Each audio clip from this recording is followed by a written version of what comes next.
Shetani anachotumia ili watu wengi wasifiki ni kitu kidogo sana. Ni mazingira tu. Mazingira tu. Unaambiwa wewe unapojiona, nani atakukubali wewe? Familia yako yote hawakubalikaji wewe. Wewe kweli.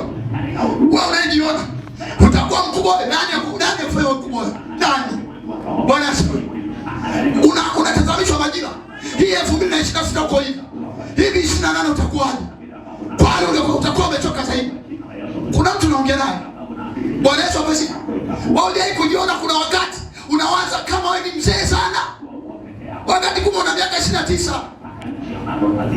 Bwana asifiwe. Unatazamishwa watu waliofanikiwa.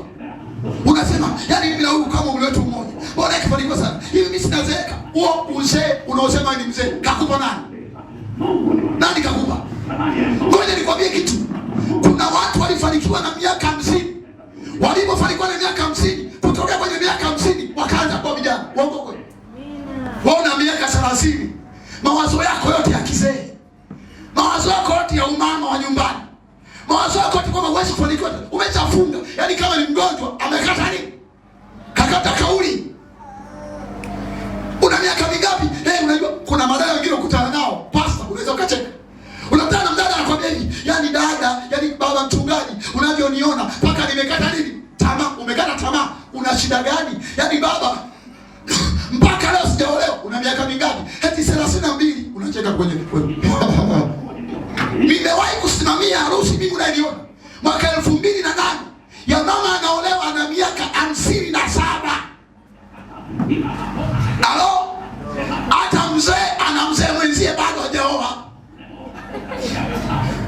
Bwana asifiwe. Au unaongea uongo? Au unaongea uongo? Sasa unashangaa mtu abaki, yani mimi na miaka sasa, wewe 32, wewe 32. Unatuambia nini 32 wewe? Kuna watu wana miaka 61 ndio wanachumbiwa. Anasema acha niolewe tu niende huko. Kumbe ile 61 Mungu ndiye ana makusudi yake. Shida huko kwenye mawazo anasema hivi kwamba eti mimi kwamba kwa jinsi nilivyo, mawazo yako ndio yanakuua. Kwa sababu mawazo ile akili ulionayo ni chumba cha nini? Chumba cha hatima ya mafanikio yako. Wewe ndio unajui tu. Wewe unavyoona mambo ndivyo yanavyokuwa. Kama ningekuwa mda nimwambie watu, ongea na watu nimwambie watu hivi, badilisheni mitazamo. Halo? Sasa bahati mbaya sema amen. Sema amen. Unajua kilichotokea sasa hivi?